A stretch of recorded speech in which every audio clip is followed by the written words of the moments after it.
Welcome to the deep dive. Today we're getting into something huge, how artificial intelligence is changing the job landscape. Yeah, it's a massive topic, and we're going to be drawing heavily on an article by Marynes Pereira. She's a neurobusiness specialist. Right, her article, Unemployment in the Age of AI, copy.pdf, it offers a really human perspective, which is what we want to explore. Exactly. Pereira uses her background in, how our brains work, our social needs, to look at AI and jobs. So our mission today isn't just about, the numbers, jobs lost, jobs gained. No, we want to go deeper. What does this all mean for our sense of purpose, belonging, our mental well-being? Pereira really guides us there. Okay, so let's start with a key idea from her article, Unemployment in the Age of AI, copy.pdf. She says the conversation often gets stuck on the economics. Right. And she argues we really need to focus on what job loss, especially AI-driven job loss, actually does to us as people, to our sense of self. That feeling of being useful, right? Yeah. Contributing something. Precisely. The loss of utility, she calls it. Yeah. And that feeling of belonging that work often provides. It's not just the money drying up. It's the structure, the interactions, feeling like you're using your skills that just evaporates. Yeah. And she brings up this Portuguese saying. Cabeça vazia, oficina do diabo. That's the one.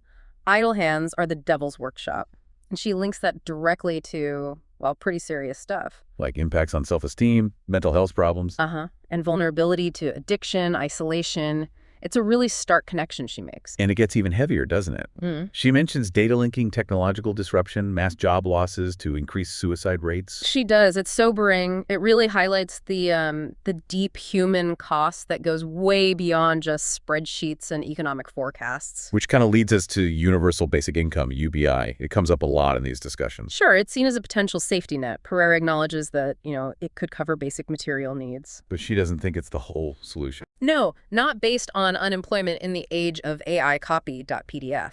Her point is, can money alone fill that kind of existential gap, the lack of meaningful work? Because our brains need more. Exactly. From a neuroscientific view, we're wired for challenges, for learning, for that recognition you get from contributing something. It hits our reward circuits. So just getting a check without opportunities to engage or grow, Pereira worries that could backfire. Yeah, she suggests it might even breed resentment or a feeling of worthlessness. Plus, there's the stigma. The shame some people feel relying solely on aid. Most people, deep down, want to feel self-sufficient, want to contribute somehow, even if, engagement levels vary wildly, which she gets into later with some Gallup data. Okay, so if UBI isn't the full answer, what does Pereira suggest? She mentions social reallocation. Right. She brings in an idea from Kai-Fu Lee. Kai-Fu Lee, the tech visionary. That's him. The concept is about proactively helping people transition, retraining, finding hidden talents, inspiring them towards new roles, new ways to contribute. And using AI itself to help with that. Yeah, that's a key part.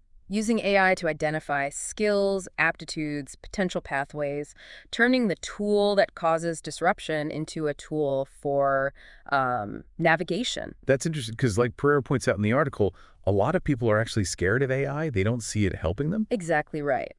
And that fear often comes from just not understanding its potential benefits for work, for reskilling. Pereira's point is, if we guide AI development thoughtfully, it can be an empowering tool. Okay, you mentioned Gallup data earlier. Pereira uses it in Unemployment in the Age of AI copy.pdf to talk about engagement. Yes, she does. It paints a picture of the global workforce. Basically, about 20% are actively disengaged, really not into their jobs. Wow, 1 in 5. Yeah. Then there's this huge chunk, around 70%, who are kind of in the middle, not actively disengaged, but not fully engaged either. They need guidance. Interesting. About 10% are the protagonists, the highly engaged ones, the drivers. And Pereira really zooms in on that middle 70%, right? Right. And even the challenge of reaching the resistant 20%. Right, definitely. Which leads to the question of responsibility. Who helps guide this majority? It can't just be individuals figuring it out alone. No. Pereira stresses it's a shared responsibility. Companies, governments, educators, mentors, everyone has a role. Helping people see a future where they still fit, even if it's different, and crucially, building up their self-esteem.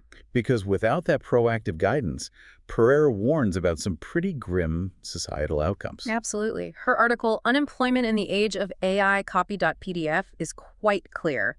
Widespread, purposeless unemployment could fuel increases in crime, drug use, protests, social instability. It's a powerful reminder that people aren't just, cogs in a machine. Exactly. And she criticizes companies that might only see AI as a way to cut costs, potentially ignoring the long-term social chaos they could be contributing to. A very short-sighted approach, potentially. That's her argument. And think about the kids, future generations entering this market. She emphasizes the role of those protagonists, that 10%, in educating and preparing them. So how should we think about work differently then in this new era? What does Pereira propose? She talks about occupational restoration. The core idea is shifting our understanding of work, seeing it as a source of dignity and value that's, well, more than just the salary. And practically, what does that look like? It involves things like targeted training, counseling, actively reallocating people, creating environments where they can actually discover or rediscover talents. And, kind of paradoxically, AI could help with this very human process. So that's the fascinating part she highlights in Unemployment in the Age of AI copy.pdf. AI could potentially detect patterns, aptitudes, guide skill development in a personalized way. Are there specific types of jobs she thinks are more resilient? She suggests professions heavy on strategy, creativity, and those deep social skills like empathy are probably less susceptible to immediate AI takeover. For now, at least. A key point Pereira makes is the speed of this change. It's unlike anything before. Totally. She contrasts it with the Industrial Revolution that took about 100 years to really spread globally. AI adoption, it's happening at lightning speed. She quotes Kai-Fu Lee again, predicting something like 40% of jobs could be done by AI and automation by 2033.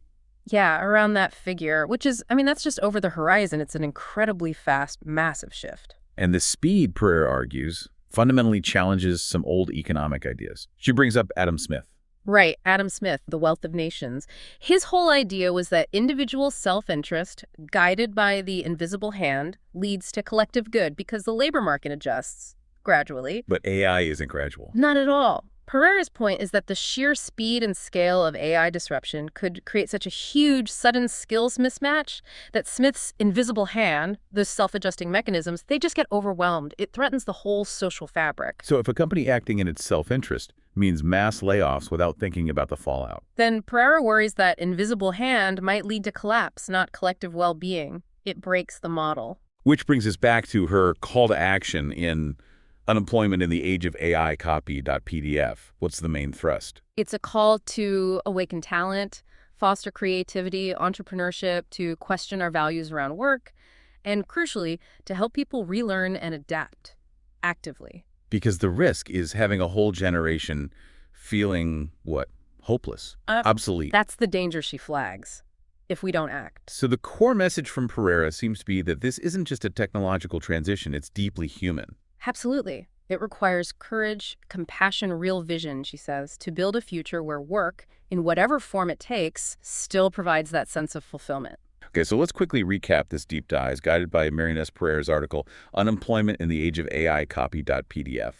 We've really focused on her point about the human need for purpose and belonging going beyond just economics. Right, and we touched on why universal basic income, well, maybe part of the picture likely isn't enough on its own. And the need for proactive steps, this idea of social reallocation, rethinking what work even means.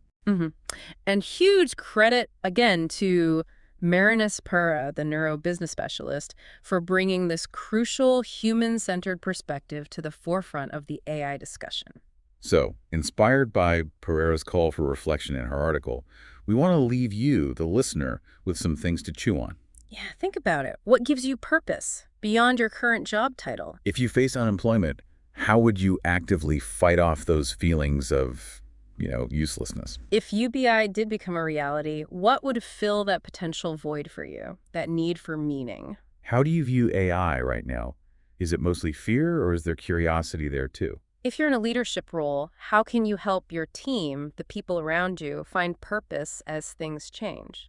How do we collectively make sure human well-being stays central as technology races ahead? What part could you play in this occupational restoration Pereira talks about? And maybe most importantly, what message should we be giving young people who are just starting out in this rapidly shifting world? Remember, Pereira's underlying point is powerful. The future of work isn't predetermined. It's not passive. It's something we are all actively building, hopefully with awareness, responsibility, and a whole lot of humanity.